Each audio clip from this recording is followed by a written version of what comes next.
자, 여러분, 솔직히 말씀드리겠습니다. 최근 엔비디아 그록을 인수했다는 뉴스 보고 들어오신 분들 그냥 와 엔비디아 또 뭐 샀네, 주가 더 올려나고 단순하게 생각하셨으면 죄송하지만 지금 나가셔도 좋습니다. 저는 그런 뻔한 뉴스 읽어주는 앵무새 노릇은 안 합니다. 그런 건 다른 채널 가셔도 널려 있어요. 하지만 만약 여러분이 내 소중한 자산이 걸린 이 시장에서 남들은 죽었다 깨어나도 못 보는 진짜 판을 읽고 싶다면 지금부터 제가 하는 이야기에 귀를 여셔야 합니다.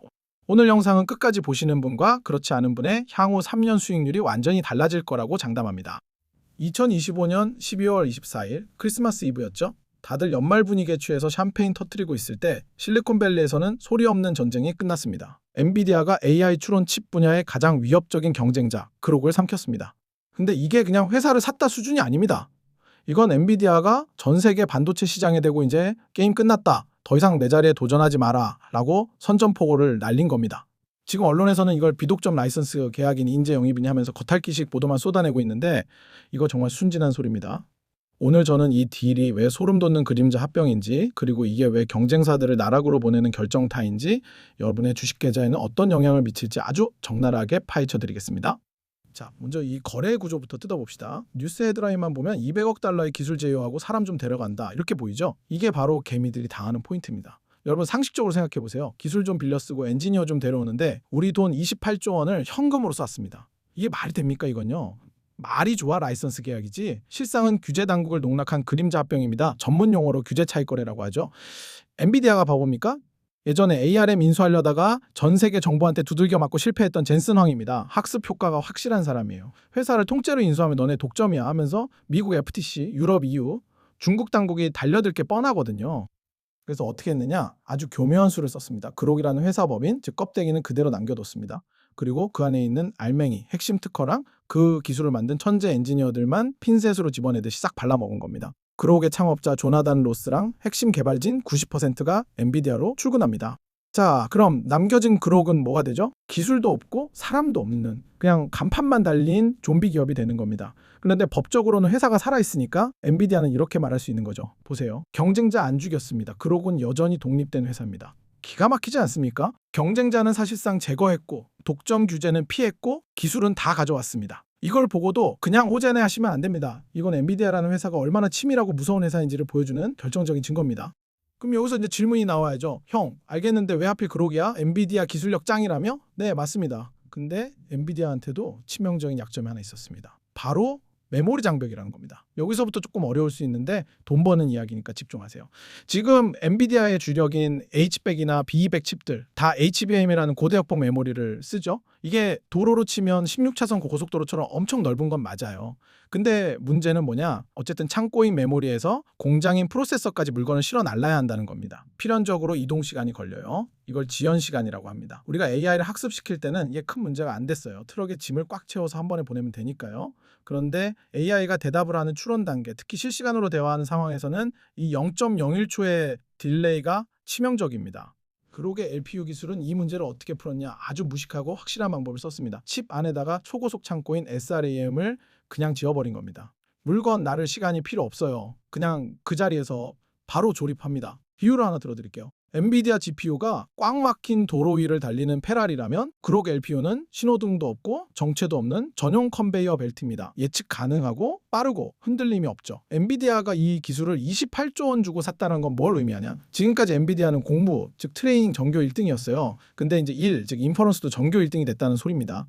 경쟁사인 AMD나 스타트업들이 우리는 엔비디아보다 추론은 더 빠르고 싸게 할 수 있어요 라고 주장했던 그 유일한 무기, 그 마지막 보루마저 엔비디아가 돈으로 찍어 눌러서 사버린 겁니다. 이제 기술적 해자는 경쟁사가 넘볼 수 없는 통곡의 벽이 됐습니다. 자, 기술 얘기는 머리 아프니까 여기까지 하고, 그래서 이게 앞으로 돈이 되냐? 이게 제일 중요하죠. 여기서 여러분은 에이전트 AI라는 키워드를 반드시 머릿속에 박아두셔야 합니다.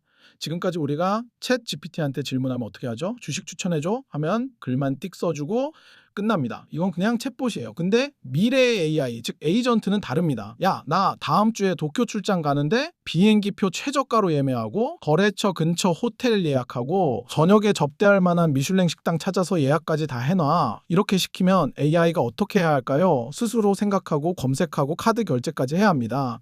이걸 수행하려면 AI 내부에서 엄청나게 많은 연산, 즉 생각의 사슬이 돌아가야 해요. 지금 엔비디아 GPU로 이걸 돌리면 어떻게 될까요?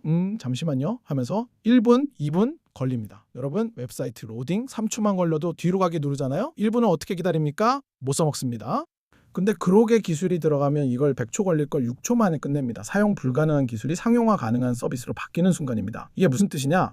AI 시장의 판도가 이제 모델을 만드는 시장에서 모델을 돌리는 시장, 즉 추론 경제로 폭발적으로 넘어간다는 뜻입니다. 2030년이 되면 추론 시장 규모가 훈련 시장보다 훨씬 커질 겁니다. 그리고 엔비디아는 그 시장으로 들어가는 길목을 이번 인수로 완벽하게 틀어막은 겁니다. 통행세는 전부 젠슨 황 주머니로 들어갑니다. 이쯤 되면 경쟁사들 상황이 궁금하실 겁니다. AMD는요, 인텔은요, 그리고 요즘 말 나오는 소버린 AI는요. 솔직히 까놓고 말하겠습니다. 이번 딜과 동시에 나온 뉴스가 하나 더 있죠. 엔비디아가 인텔에 50억 달러 투자한다는 뉴스.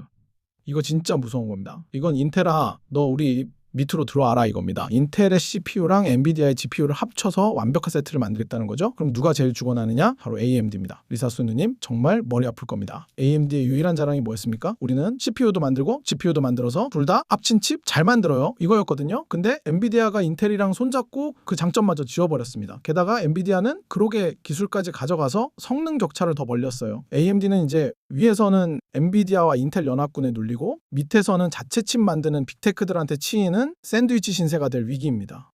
그리고 소버린 AI, 한국형 AI, 냉정하게 현실을 직시합시다. 미국 빅테크들이 수백조 원 쏟아부어서 만든 이 거대한 성벽을 후발주자가 단기간에 따라잡는다? 저는 그거 불가능에 가깝다고 봅니다. 국뽕 걷어내고 투자자의 눈으로 보세요. 우리가 할 수 있는 걸 해야 한다는 말이 왜 나오겠습니까? 안 되니까 나오는 겁니다. 개발자들도 지금 난리 났습니다. 엔비디아 독점 막아줄 유일한 희망이 그러기였는데 배신했다면서요? 오픈소스 생태계, 스타트업, 결국 돈 앞에서는 다 무력합니다. 실리콘밸리의 냉혹한 현실이죠. 아무리 좋은 기술을 가진 스타트업도 결국 거대 자본에 흡수되거나 고사당하는 게 이 바닥 생리입니다.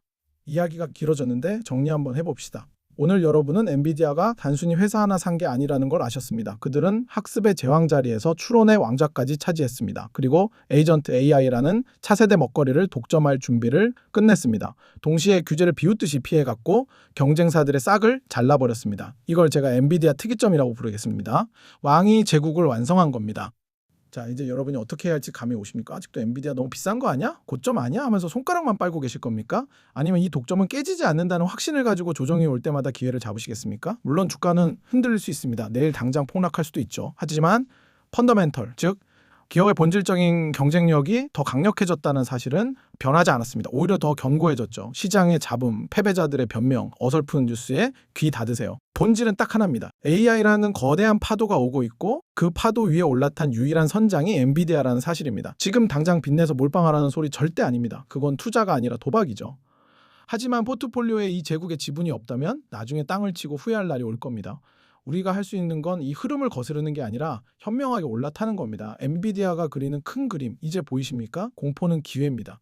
남들이 겉만 보고 판단할 때 여러분은 속을 들여다보셨으니까요. 멘탈 꽉 잡으시고 흔들리지 않는 투자하시길 바랍니다. 오늘 영상은 여기서 마치겠습니다.